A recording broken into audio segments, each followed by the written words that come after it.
We are told, our children are told, that in Africa, this awful fellow called Bismarck and his friends sat together with a ruler and created untenable boundaries for the African continent. But they all sat together one weekend and created these boundaries.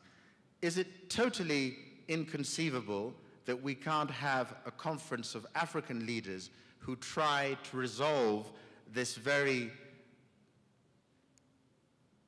divisive issue of national boundaries so as to create what would be entities that make some sense of cohesion in an African context? That would be very ideal, and it's what we should really be working toward. That is the discussion that has gone on for a long time. But it is a process. However, we are probably slow in that process. We should be moving faster than we are moving today. And evidently, there are different reasons. Because Africa, 53 nations, different influences that acted in history on Africa, that divided Africa, continue to operate today in such a subtle ways that Africa or Africans remain divided and do not overcome these barriers of the past as fast as we should. But we should be working very hard to achieve going beyond those barriers. But there are these weaknesses in reality that keep stopping us from achieving that. So again, it's not just that the other day Gaddafi says, let's wake up and make Africa a continent, so to speak, that is without borders.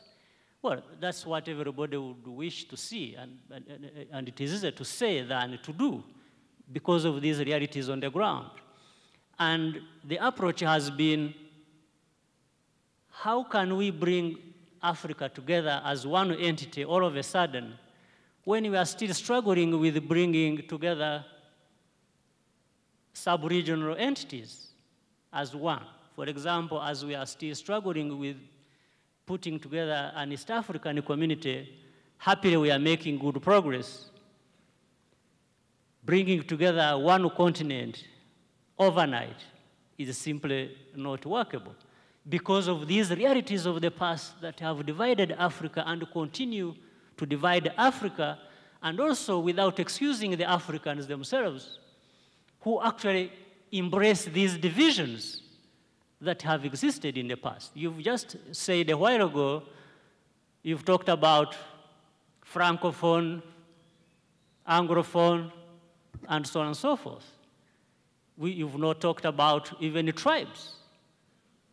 Even in a single nations, tribes cannot come together to feel that they belong to one nation.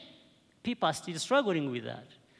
These are realities that should not be excused in terms of how slow we are getting to overcome them. We just need to work hard to overcome them, be it government, civil society, and the media, and stop succumbing to these external influences that continue to divide our societies and our countries and subsequently our continent. Thank you very much. Prime Minister, would you have anything to add or delete? Yes, I have something to add.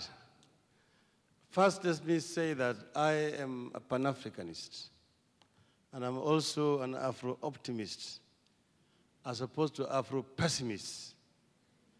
Afro-pessimists are those who look at Africa as a lost case, and Afro-pessimists are those who believe in the ability of the African people to develop Africa. I know that this subject has been very divisive. Right from independence, the founding fathers of African independence themselves had different visions about African unity. If you look at read Nkrumah's book, Africa Must Unite, he was very clear that for Africa to be able to harness its resources, both human and natural, for the faster socio-economic development, it was necessary for Africa to unite. Because there's a paradox that Africa is the richest continent in as far as resources are concerned, natural resources. Yes, it is the poorest. It's the poorest because of one, the way Africa has been ruled from independence until a few years ago. There has been two forces pulling in two diametrically opposed directions. Those forces for Pan-Africanist forces for integration of Africa, and nationalist forces who want to compartmentalize Africa. That's the reason why African Union or unity has remained an illusion. It is not right to talk about colonial history, language barriers, tribes, and so on. Those are excuses. Because if you talk about Anglophone and Francophone, Britain and France are in the European Union. Why should the language divide us here when it has not divided the colonial masters in Europe?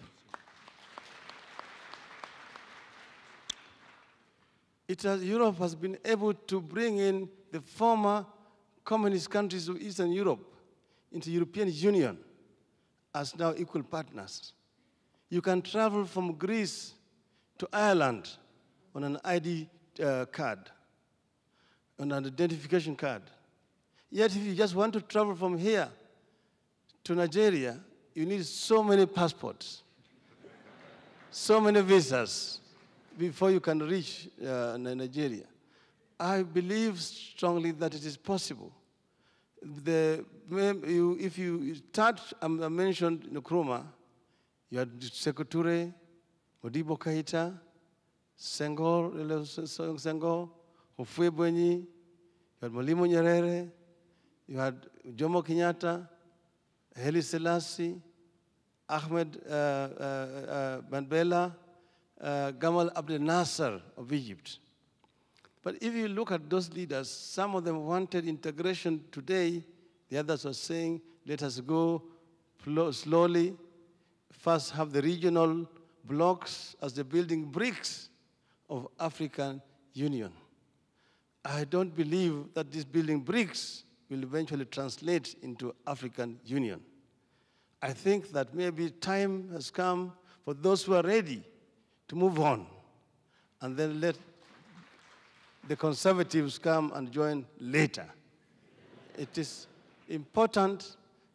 Africa will only be able to compete against the rest of the world if Africa is united. And let us not cheat each other by the rituals of going to Addis Ababa every year in, year out, the first Organization of African Unity, now it's African Union. In those other days, you find that credentials were not any kind of criteria. Idi Amin could slaughter the people in Uganda and still be elected the chairman of the Organization of African Unity. Jean Badel Bokassa, who transformed himself into an emperor of Central African Republic, was welcomed all the times with kid gloves in the OAU meetings. Mobutu Sese Seko, Kungwazabanga, could do all that he was doing. So first, it is need to ensure that there is good governance, and that there is quality of leadership, and that there is parity in terms of policies that will enable African countries to advance forward. I believe strongly that it is possible. African unity is possible, it's a possibility, but it can only be done by Pan-Africanists, not Afro-pessimists. Thank you.